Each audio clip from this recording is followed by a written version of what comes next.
함께 보실 말씀은 느헤미야 13장 1절에서 14절 말씀입니다.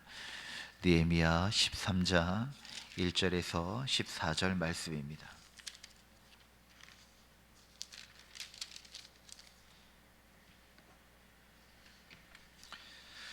느헤미야 13장 1절에서 14절 말씀 한 절씩 교독하시겠습니다.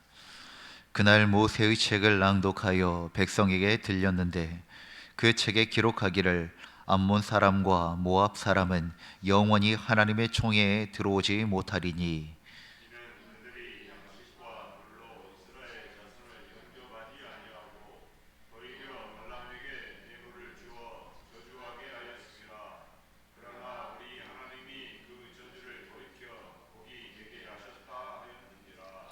백성이 이 율법을 듣고 곧 섞인 무리를 이스라엘 가운데에서 모두 분리하였느니라.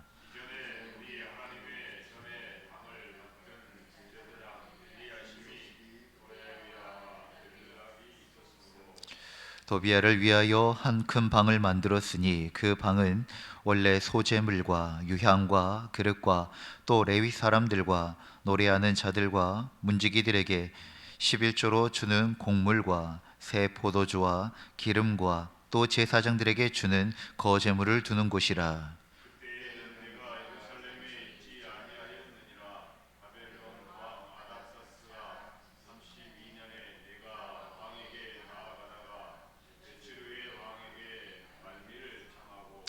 예루살렘에 이르러서야 엘리야십이 도비야를 위하여 하나님의 전뜰에 방을 만든 악한 일을 안지라.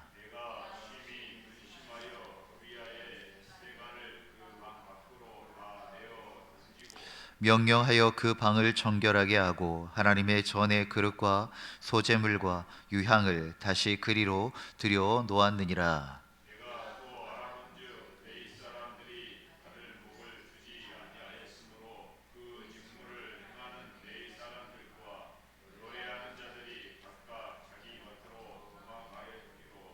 내가 모든 민장들을 꾸짖어 이르기를 하나님의 전이 어찌하여 버림바 되었느냐 하고 곧 레위 사람을 불러 모아 다시 제자리에 세웠더니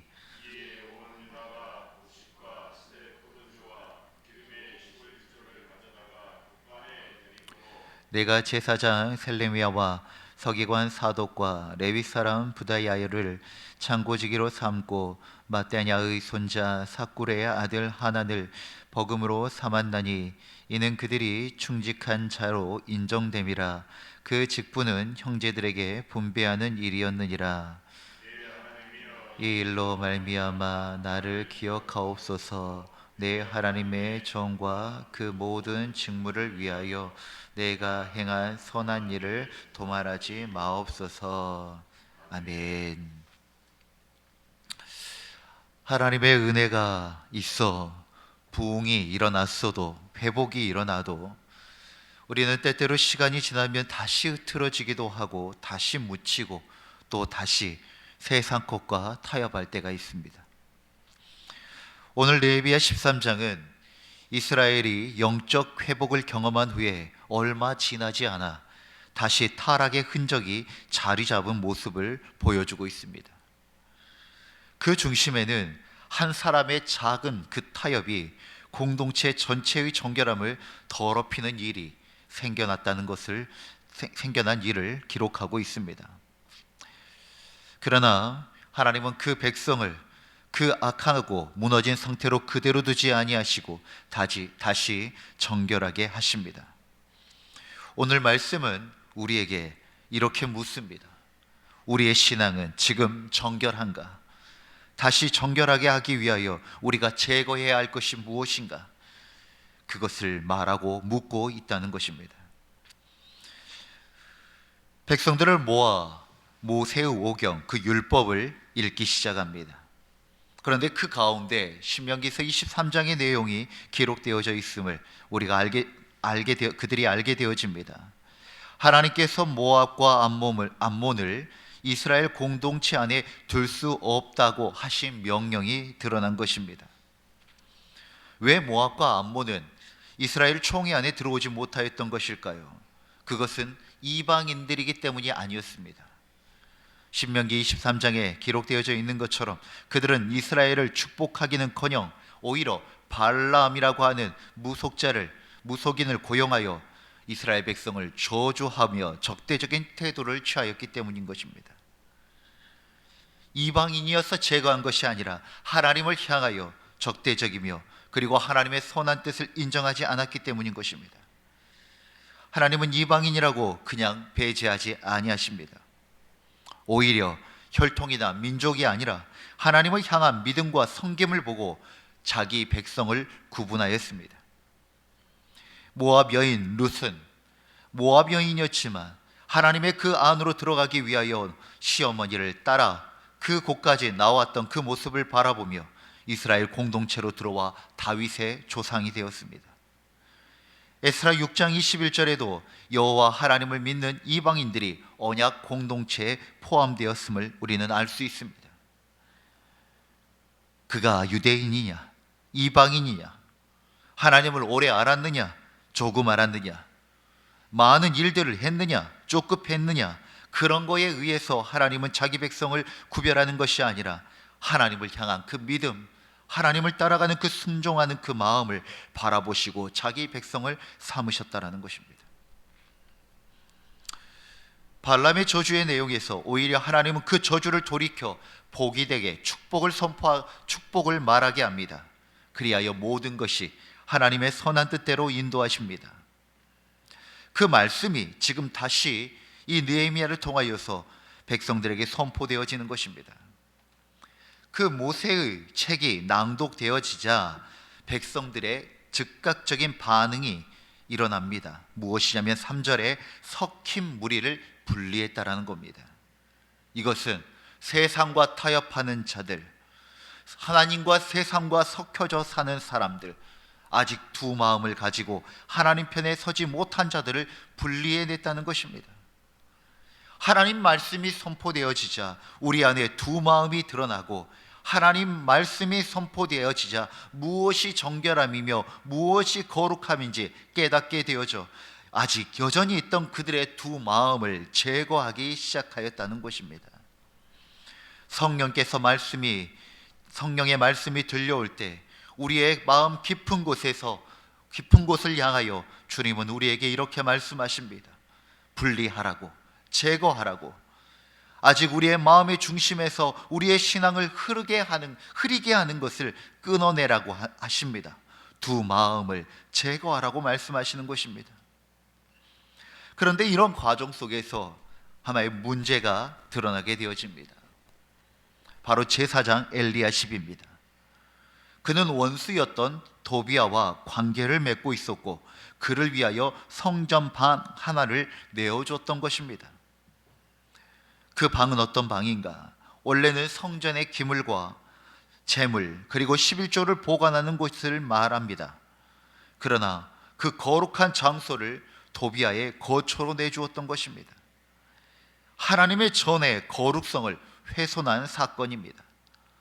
세상의 관계나 이익이 들어올 수 없는 것인데 그것을 원수였던 하나님의 뜻과 반하였던 도비아의 거처로 내어준 것입니다. 교회에는 좋은 게 다 좋은 게 아닙니다. 아무리 좋아 보여도 하나님 보시기에 합당하지 않는 것은 구별하여야 합니다. 하나님 보시기에 합당하지 않는 것이 아무리 좋아 보여도 그것을 거절하고 타협하지 않는 그 마음을 주님께서 우리에게 요구하십니다. 성전 안에 방 하나가 더럽혀졌는데 그 영향은 이제 온 공동체가 전체로 받아들이고 영향을 받게 되어집니다.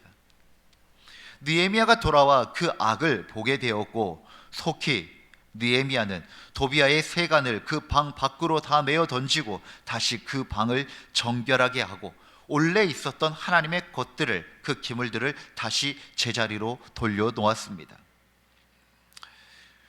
우리 교회 역시, 오늘날의 교회 역시 하나님의 거룩함을 드러내는 자리입니다. 교회는 인간의 이익이나 세상적인 어떠한 그런 풍조함과 정치적 세력과 세상의 가치가 차지하는 곳이 아니라는 것입니다. 오히려 하나님의 영광과 하나님의 거룩함을 끊임없이 세워 나아가고 그리고 그것을 추구하며 지향하며 나아가는 곳이 교회가 되어져야 합니다. 그렇기 때문에 교회의 가치와 세상의 가치는 달라질 수밖에 없다는 것입니다. 정결케 한 후에 느헤미야는 원래 하나님의 것들이 있었던 그 자리로 다시 모두 다 돌려놓습니다. 여기서 우리는 중요한 영적 원리를 배울 수 있습니다. 정결함이라고 하는 것은 단지 하나님이 기뻐하지 않는 것, 세상과 타협했던 것, 두 마음을 가졌던 것, 그것들을 비워내는 것만이 정결함이 아니라 한 발자국 더 나아가 하나님의 말씀하신 그 모든 것들이 하나님께서 말씀하신 지정한 제자리로 다 회복되어지는 것, 그것이 참된 정결함이라는 것을 알 수 있다는 것입니다.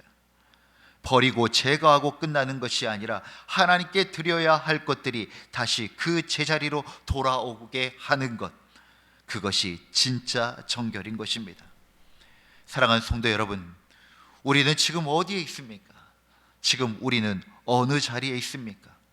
이것은 단지 우리의 물리적인 장소를 말하는 것이 아닙니다. 우리의 마음이 어디에 있는지, 어디 위에 있는지를 묻는 질문입니다. 우리의 마음이 진실로 하나님 말씀 위에 있습니까? 아니면 나의 경험과 나의 지혜와 나의 생각 위에 있습니까? 우리의 마음이 하나님 말씀 위에 있고 주님의 그 뜻 안에 있을 때 우리의 삶 가운데 하나님께서 더하여 주시는 그 거룩함과 그 은혜가 온전히 이루어지고 회복되어지고 순항되어질 줄 믿습니다. 비워내는 정결함이 아니라 더 나아가 하나님께서 말씀하신 그 모든 것들이 각자의 제자리로 돌아가는 그 아름다운 정결함이 우리 안에 일어나기를 간절히 소망합니다. 이 일로 통하여 도비아가 성전 안에 자리를 잡아 어떤 일들이 일어났다고 기록하고 있습니까? 10절부터 13절에 안타까운 일들이 일어났다는 것을 말하고 있습니다.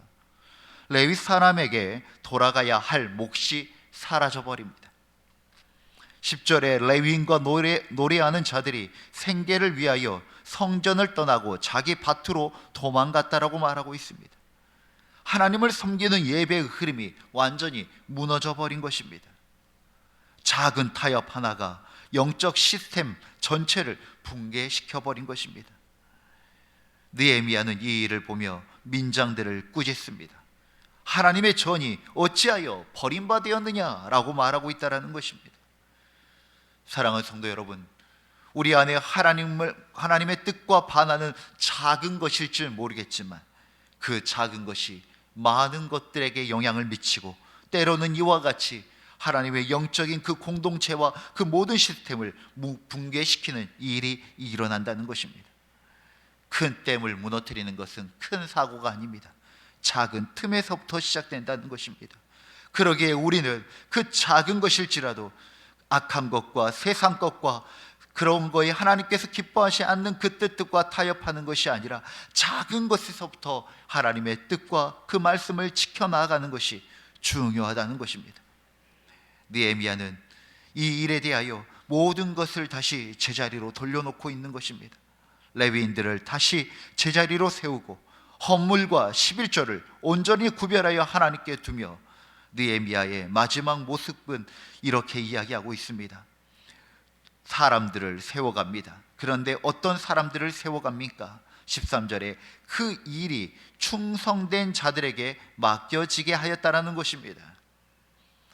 정결함은 완벽한 사람, 똑똑한 사람으로 세워지고 만들어지는 것이 아니라는 것입니다. 하나님의 거룩함은, 하나님의 정결함은 하나님 앞에서 충성된 자, 충직한 자, 순종하는 자들을 통하여 세워지고 유지되어지는 것입니다. 하나님은 능력보다 충성, 신실함을 보십니다. 예루살렘의 회복도, 성전의 회복도, 하나님의 집의 질서와 예배의 회복도 탁월한 자, 능력 있는 자가 아니라 모두 충성된 자들, 그리고 순종하는 마음을 통하여서 이루어졌다는 것입니다. 하나님은 결국 순종하는 자들을 세우십니다. 권위는 스스로 만드는 것이 아닙니다. 하나님으로부터 부여되어지는 것입니다. 하나님 앞에 순종하며 그 길을 따라가는 자들, 작은 것에 충성한 자들에게 하나님은 더 큰 것과 열 고울을 맡기신다는 것입니다. 하나님 앞에 우리가 무엇보다도 순종하며 충성된 자로 세워지기를 간절히 소망합니다. 그리하자 마지막 14절에 느헤미야가 이렇게 기도합니다. 내 하나님이여 나를 기억하옵소서라고 기도합니다. 느헤미야가 자신에게 맡겨진 그 영적 개혁의 일을 모두 다 마치고 하나님께 기억되기를 원하며 기도하고 있는 것입니다. 짧은 구절이지만 이 구절에 이 기도의 제목과 이 기도의 내용은 우리에게 큰 울림을 더하여 줍니다. 느헤미야는 그 어렵고 수고한 일들을 다 마친 후에 그 어떤 세상의 영광도 구하지 아니하고 하나님께 인정받기를 원하였다는 것입니다. 하나님께 기억되기를 원하였다는 것입니다. 우리가 하나님 나라를 위하여 주의 몸된 교회를 위하여 얼마나 많은 수고와 헌신과 그리고 그 열정을 주님 아버지 앞에 드렸습니까? 그런데 그 마지막에 그것은 세상의 영광과 사람의 박수와 칭찬이 아니라 하나님께 인정받는 그 마음이 꼭 필요하다는 것입니다. 우리도 마지막 기도와 그 마지막 드리는 찬양의 고백은 느헤미야와 같이 내 하나님이여 하나님이여 하나님께서 나를 기억하여 달라고 하는 오로지 하나님 앞에 서 있는 우리의 마지막 모습이 되어지기를 간절히 소망합니다. 오늘 말씀은 우리에게 매우 직접적으로 묻고 있습니다. 너희의 마음의 방에 혹 도비아의 방이 있진 않는가? 하나님께서 기뻐하지 않는 것, 그 두 마음을 품고 세상과 타협하고 있는 그 도비아의 방이 있지 않는가? 그것을 묻고 있는 것입니다. 하나님의 자리를 대신 차지하고 있는 것이 있다면 속히 다시 정결의 일들과 회복의 일들이 시작되어지기를 간절히 소망합니다. 정결은 결단 없이 오지 않습니다. 아무리 좋아 보여도 아무리 달아 보여도 그것을 구별하여 내어지고 온전히 그 자리에 하나님의 것을 하나님으로 세우는 귀한 결단을 꼭 하나님께서 요구하신다는 것입니다. 하나님께서 우리에게 원하시는 것은 완벽함이 아닙니다. 다시 순종하는, 다시 정결케 하는 그 마음입니다. 성령께서 오늘 이 새벽 우리 안에 감추어진 도비아의 방을 비추시고 우리의 마음과 교회와 예배의 자리를 다시 깨끗게 되어지기를 우리가 기도하며 구하며 나아가기를 간절히 소망합니다. 오늘도 이 하루도 정결케 되어지는 하나님의 거룩함을 지키며 살아가는 우리의 삶이 되어지기를 주의 이름으로 축원드립니다. 기도하겠습니다. 주님, 우리 안에 자리 잡은 타협과 죄의 흔적이 있습니까? 오늘 말씀을 통하여서 다시 우리의 마음이 비추어 보여지게 하여 주옵소서. 우리의 마음을 다시 정결하게 하시고 하나님의 것들을 다시 제자리로 놓게 하여 주옵소서. 주님의 집을 사랑하는 마음으로 충성되게 살게 하시고 하나님을 향한 그 순종의 마음을 통하여 우리가 그 기쁨과 감사를 누리며 살아가는 복된 나날들이 되게 하여 주옵소서. 주님 앞에 살아가는 복된 이 하루가 되어지기를 간절히 소망하오며 우리 주 예수 그리스도의 이름으로 기도드립니다. 아멘. 주님이 가르치신 기도로 예배를 마치겠습니다. 하늘에 계신 우리 아버지, 아버지의 이름을 거룩하게 하시며 나라가 오게 하시며 아버지의 뜻이 하늘에서와 같이 땅에서도 이루어지게 하소서. 오늘 우리에게 일용할 양식을 주시고 우리가 우리에게 잘못한 사람을 용서하여 준 것 같이 우리 죄를 용서하여 주시고 우리를 시험에 빠지지 않게 하시고 악에서 구하소서. 나라와 권능과 영광이 영원히 아버지의 것입니다. 아멘. 우리의 기도를 주님께 올려드립시다.